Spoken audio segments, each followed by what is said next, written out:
আসসালামু আলাইকুম। আজকে আমাদের রড উড়ানো শেষ, বিম সাজানো শুরু করলাম। সবাই আমাদের জন্য দোয়া করবেন। আর বিম সাজানো শুরু করলাম, বিম কেমন হইতেছে অবশ্যই জানাবেন।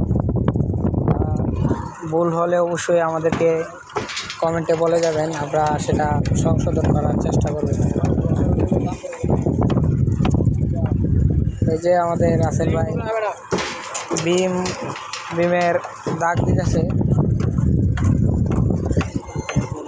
বিমের দাগ আপনারা কিভাবে দেন?